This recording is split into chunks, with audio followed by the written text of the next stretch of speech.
सांगलीतील राम मंदिर चौकातील पंचमुखी मारुती रस्ता परिसर गोळीबाराने हादरलाय। मध्यरात्री 12:30च्या सुमारास रेकॉर्डवरील गुन्हेगार टोल्या उर्फ प्रफुल्ल अरुण पोद्दार यांनी गावठी कट्ट्यातून केलेल्या गोळीबारात एक जण जखमी झालाय। निलेश प्रमोद जाधव हा जखमी झाला असून त्याच्या पायात गोळी लागली आहे। दरम्यान टोल्या याच्यासह दिलावर जमादार, सुधीर उर्फ कांचामाळी अशा तिघांवर शहर पोलीस ठाण्यात गुन्हा नोंद करण्यात आलाय। टोल्याच्या मुलाच्या वाढदिवसाला अजय माने आला नसल्याच्या कारणातून झालेल्या वादातून ही घटना घडली आहे। गोळीबाराच्या घटनेमुळे सांगली हादरली आहे। संशयित टोल्या पोद्दार हा पोलीस रेकॉर्डवरील गुन्हेगार आहे। काल रात्री उशिरा तो आणि साथीदार दिलावर जमादार, कांचामाळी राम मंदिर जवळील पंचमुखी मारुती रस्ता परिसरात थांबले होते। यावेळी जखमी निलेश प्रमोद जाधव आणि त्याच्या आत्तेभाऊ अजय माने हे देखील त्या ठिकाणी आले। अजय माने हा टोल्या पोद्दार याच्या मुलाच्या वाढदिवसाला आला नव्हता। वाढदिवसाला का आला नाही असं म्हणत टोल्या आणि अजय माने यांच्यात वादावादी झाली। वाद टोकाला गेल्यानंतर अजय माने याला जिवंत सोडणार नाही अशी धमकी दिली। त्यानंतर संशय दिलावर जमादार याच्या कमरेला लावलेलं पिस्तूल काढत हवेत एक राऊंड फायर केला। त्याचवेळी दिलावर जमादार हातात कोयता घेऊन आला। टोल्या पोद्दार यांनी अजय मानेच्या दिशेने पिस्तूल रोखली। त्याचवेळी जखमी निलेश जाधव हा टोल्या पोद्दार याला रोखण्यासाठी गेला। त्यावेळी जाधव याच्यावर गोळीबार करण्यात आला। पिस्तूलमधील गोळी जाधव याच्या गुडघ्याखाली लागली, त्यात तो जखमी अवस्थेत पडला। त्यानंतर टोल्या याच्यासह साथीदारांनी पळ काढला। जखमी निलेश जाधव याला तातडीने उपचारासाठी शासकीय रुग्णालयात दाखल केले। त्याच्यावर उपचार सुरू आहे। त्यानंतर त्याने दिलेल्या जबाबानंतर गुन्हा नोंद करण्यात आला। दरम्यान मोठा आवाज झाल्यानंतर परिसरात खळबळ उडाली। गोळीबार झाल्याची बातमी वाऱ्यासारखी शहरात पसरली। शहर पोलिसांचं पथक तातडीने घटनास्थळी आलं। टोल्याच्या शोधासाठी तात्काळ 2 पथके रवाना करण्यात आली आहेत। जिल्ह्यात उन्हाचा कडाका वाढून तापमान 41 अंशावर गेलं असताना आज वाळवा तालुक्याला दुपारी अवकाळी पावसाने झोडपले। उकाड्याने अंगाची लाही लाही होत असताना पाऊस पडल्याने हवेत काही काळ गारवा निर्माण झाला होता, त्यामुळे ग्रामस्थांना दिलासा मिळालाय। वाळवा तालुक्यात आज वादळी वाऱ्यासह अवकाळी पावसाने जोरदार हजेरी लावली। गेल्या 4 ते 5 दिवसांपासून वाढलेल्या उन्हामुळे नागरिक हैराण झाले होते। तापमानात लक्षणीय वाढ झाल्याने उकाडा जाणवत होता। मात्र आज दुपारनंतर अचानक वातावरणात बदल झाला आणि सुमारे 4 वाजण्याच्या सुमारास अवकाळी पावसाला सुरुवात झाली। या पावसामुळे वातावरणात गारवा निर्माण झाला असून उकाड्याने त्रस्त नागरिकांना मोठा दिलासा मिळालाय। सांगली, मिरज आणि कुपवाड महापालिकेच्या स्वीकृत नगरसेवक निवडीसाठी राष्ट्रवादीचे सरचिटणीस आमदार शिवाजीराव गर्जे यांनी माझं नाव दिलं होतं। गटनेते मेनुद्दीन बागवान यांनी पक्षाचे आदेश डावलून आर्थिक तडजोडी करून माझं नाव काढल्याचा संशय असल्याचा आरोप दिगंबर जाधव यांनी केलाय। दिगंबर जाधव म्हणाले, महापालिकेच्या स्वीकृत नगरसेवक पदासाठी दिगंबर जाधव, स्नेहल सचिन सावंत या दोघांचे स्वीकृत सदस्य करावे अशी 2 नावे राष्ट्रवादीचे सरचिटणीस आमदार शिवाजीराव गर्जे यांनी राष्ट्रवादीचे प्रदेश अध्यक्ष सुनील तटकरे यांच्या सूचनेनुसार महापालिका गटनेते मेनुद्दीन बागवान यांच्याकडे पत्र पाठवलं होतं। ते पत्र महापौर, आयुक्त आणि राष्ट्रवादी जिल्हाध्यक्ष पद्माकर जगदाळे यांच्याकडे पाठवलं होतं। तसेच राष्ट्रवादीचे नगरसेवकांचाही आपल्याला पाठिंबा होता, परंतु मेनुद्दीन बागवान यांनी आर्थिक तडजोडी करून माझं नाव वगळून मासाळे यांचं नाव आयुक्तांकडे दिल्याचा आरोप दिगंबर जाधव यांनी केलाय। दिगंबर जाधव म्हणाले, मेनुद्दीन बागवान यांनी पक्षाचा आदेश डावलून माझं नाव स्वीकृतमधून काढलं। यामध्ये आर्थिक तडजोडी झाल्याचा संशय आहे, त्यामुळे पक्षांनी त्यांचं पद रद्द करून त्यांच्यावर कारवाई करावी अशी मागणी वरिष्ठांकडे करणार असल्याचे दिगंबर जाधव यांनी सांगितले। सरकारी, निमसरकारी शिक्षक, शिक्षकेतर कर्मचाऱ्यांच्या प्रलंबित मागण्यांकडे शासनाचं लक्ष वेध करण्यासाठी कर्मचाऱ्यांनी, शिक्षकांनी गेल्या वर्षभरात 7 वेळा संघटनात्मक लक्षवेधी आंदोलने केली, परंतु शासनाने त्याबाबत कोणतीही दखल घेतली नाही। त्यामुळे राज्यातील 17 लाख कर्मचारी शिक्षकांचा संताप अनावर झालाय। याच मानसिकतेतून राज्यातील 17 लाख कर्मचारी शिक्षक मंगळवारपासून बेमुदत संपावर जाणार आहेत। राज्य शासनाच्या वतीने सन 2024 मध्ये जाहीर करण्यात आलेल्या सुधारित राष्ट्रीय निवृत्तीवेतन संदर्भात नियम आणि कार्यपद्धती तसेच शर्ती आणि अटी विशद करणारी अधिसूचना 2 वर्षांचा कालावधी उलटूनही अद्याप रद्द करण्यात आलेली नाही।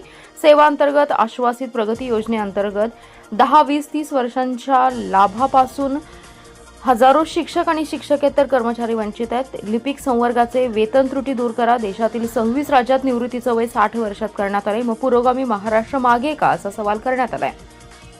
चतुर्थ श्रेणी आणि वाहन चालकांच्या पदभरतीस 100% बंदी लादण्यात आली। या अव्यवहार्य निर्णयाचा फेरविचार करणं आवश्यक आहे। कर्मचारी शिक्षकांना एक व्यापक कॅशलेस विमा योजना लागू करण्यासह विविध मागण्यांचा समावेश आहे।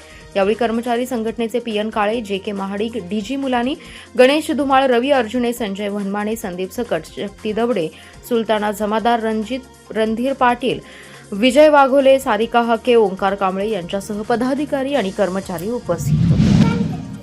मिरजेतील निखिल कलगुडगे याच्या खुनातील संशयित 15 जणांच्या टोळीविरुद्ध मोक्का अंतर्गत न्यायालयात दोषारोपपत्र दाखल करण्यास अप्पर पोलीस महासंचालक यांनी मंजुरी दिली आहे. मिरजेतील निखिल कलगुडगे याच्या खून प्रकरणी टोळी प्रमुख प्रथमेश सुरेश ढेरे, टोळीतील सदस्य विशाल बाजीराव शिरोळे, सरफराज बाळासाहेब सय्यद, प्रतीक सचिन चव्हाण, करण लक्ष्मण बुधनाळे, गणेश उर्फ निहाल तानाजी कलगुडगी, सूरज चंदू कोरे, संग्राम राजेश यादव, सलीम गौस पठाण, चेतन सुरेश कलगुडगी, सोहेल उर्फ सुहेल जमीर तांबोळी, मोहम्मद शिराज उर्फ सोहेल अब्बास आगलावणे, अक्षय सदाशिव कांबळे, अमन समीर मुल्ला, दीप अश्विन देवडा या 15 जणांविरुद्ध गुन्हा दाखल झाला. यातील सोबत 14 जणांना अटक केली आहे. ते दीप देवडा या परिसरात पसार आहे. टोळीविरुद्ध 2017 ते 2025 अखेर वेगवेगळे गुन्हे दाखल आहेत. टोळीविरुद्ध खुनाचा प्रयत्न, विनयभंग, खंडणी, दरोडा, शस्त्र बाळगणे असे गंभीर स्वरूपाचे गुन्हे दाखल आहेत. निखिल कलगुडी याच्या खून प्रकरणी गुन्हा दाखल झाल्यानंतर टोळीला मोक्का लावला होता. उपाधीक्षक विपुल पाटील यांनी मोक्कामध्ये टोळीला पुन्हा अटक करून तपास केला. तपासात पुरावे उपलब्ध झाल्याने त्यांनी टोळीविरुद्ध दोषारोपपत्र दाखल करण्यास मंजुरी मिळण्यासाठी अप्पर पोलीस महासंचालक यांच्याकडे अहवाल सादर केला होता. अप्पर पोलीस महासंचालकांनी अहवालाचं अवलोकन करून टोळीविरुद्ध दोषारोपपत्र दाखल करण्यास मंजुरी दिली. त्यानुसार उपाधीक्षक पाटील यांनी टोळीविरुद्ध विशेष न्यायालयात दोषारोपपत्र दाखल केले. सांगलीच्या विष्णू अण्णा फळ मार्केटमध्ये अक्षय तृतीयेसाठी आंबा खरेदीसाठी मोठी गर्दी झाली आहे. मात्र जेवढी आंब्यांची मागणी आहे तेवढी आवक नसल्याने आंबा पेटीचे दर वाढलेले दिसून येतात. यामध्ये पायरी आंब्याचा दर 800 रुपये, केसर आंब्याचा दर 700 रुपये तर हापूस आंबा पेटीचे दर 800 पासून 1300 रुपयांपर्यंत गेलेत. आंब्याची मागणी भरपूर असली तरी तेवढी आवक मात्र होत नसल्याने आंबा पेटीचे दर वाढल्याचं आंबा व्यापारी सांगतात. अक्षय तृतीयेमुळे सांगलीतील विष्णू अण्णा फळ मार्केटमध्ये आंब्याची मोठ्या प्रमाणावर आवक झाली आहे. मार्केटमध्ये देवगड, मालवण आंबा वेळेत उपस्थित झाला, पण कर्नाटकी लालबाग पायरी विलंबाने दाखल झाल्याने आवक आणि दरावर परिणाम झालाय. देवगड, मालवण, रत्नागिरी आंब्याची आवक नियमित वेळेत सुरू झाली. हंगाम लावल्याने आवक आणि दरावर परिणाम झालाय. अक्षय तृतीयेनंतर आंब्याचा दर थोडा कमी होईल अशी माहिती इथल्या व्यापाऱ्यांनी दिली आहे. तसेच रत्नागिरी आंब्याची आवक कमी आहे, देवगड, मालवण आंब्याची आवक मोठी आहे, कर्नाटकी आंब्याची आवक ही वाढू लागली. त्यामुळे फळ मार्केटमध्ये आंब्यांची आवक मोठ्या प्रमाणात पाहायला मिळते. अक्षय तृतीयेमुळे आंबा बाजारात मोठी लगबग सुरू आहे. फळे आणि भाजीपाला मार्केट ग्राहकांनी गजबजत आहे. देशात होणाऱ्या जनगणनेच्या पार्श्वभूमीवर राज्य शासनाने यंदा जिल्हा परिषदेच्या शिक्षक आणि कर्मचाऱ्यांच्या बदल्यांना स्थगिती दिली आहे. गट क व गट ड संवर्गातील कर्मचाऱ्यांच्या तसेच शिक्षकांच्या बदलीची प्रक्रिया राबवू नये असे आदेश राज्य शासनाने बजावलेत. देशभरात यंदा जनगणना राबवली जाणार आहे. यासाठी शासनाकडून जिल्हा परिषदेचे शिक्षक तसेच कर्मचाऱ्यांना त्याची जबाबदारी दिली जाणार आहे. ही प्रक्रिया सुरळीत पार पडली जावी यासाठी केंद्र सरकारच्या गृहसचिव यांनी अर्ध शासकीय पत्रान्वये दिलेल्या निर्देशानुसार जनगणना अधिनियम 1948 आणि जनगणना नियम 1990 अंतर्गत वैधानिक कर्तव्ये सुरळीतपणे पार पाडण्यासाठी जनगणनेच्या कामाशी संबंधित जिल्हा परिषदेतील गट क व गट ड संवर्गातील जिल्हा परिषदांमधील सर्व शिक्षकांसह कर्मचाऱ्यांची सन 2026ची सर्वसाधारण बदली प्रक्रिया राबवण्यात येऊ नये असे निर्णय शासनाने घेतलेत. शासनाच्या या निर्णयानुसार राज्यातील सर्व मुख्य कार्यकारी अधिकाऱ्यांना उपसचिव वैशाली डिगे यांनी पत्र पाठवून या निर्णयाची अंमलबजावणी करण्याची सूचना केली आहे. जनगणनेचं काम वेळेत आणि निर्विघ्न पार पडावे यासाठी जिल्हा परिषदेतील गट क आणि गट ड संवर्गातील कर्मचारी तसेच शिक्षक यांची 2026 मधील सर्वसाधारण बदली प्रक्रिया पूर्णतः स्थगित करण्याचा निर्णय घेण्यात आल्याचं या पत्रात म्हटलंय. 1962 मध्ये झालेल्या भारत-चीन युद्धात अतुलनीय पराक्रम गाजवून धारातीर्थी पडलेल्या सेकंड लेफ्टनंट विष्णू आठवले यांच्या स्मरणार्थ आणि त्यांचा गौरव म्हणून सांगली जिल्हा सैनिक संकुलात फणसाचं झाड लावण्यात आले. यासाठी ज्या अरुणाचल प्रदेशातील वलॉंग या ठिकाणी सेकंड लेफ्टनंट विष्णू आठवले शहीद झाले त्या ठिकाणची माती हे फणसाचं झाड लावताना वापरण्यात आली. वलॉंगमधील आठवले येथे शहीद झालेल्या ठिकाणची माती आणि महाराष्ट्राची माती एकत्रित करून हे फणसाचं झाड लावत सेकंड लेफ्टनंट विष्णू आठवले यांच्या आठवणी जपण्याचा प्रयत्न केलाय. आंधळी येथे श्री नाथदेव यात्रेनिमित्त आयोजित करण्यात आलेल्या भव्य एक आदर एक बैलगाडी शर्यतीत तांदळगावच्या तुफान आणि वाघेरीच्या वजीर या बैलजोडीने प्रथम क्रमांक पटकावून 51,000 रुपयांचे बक्षीस मिळवले.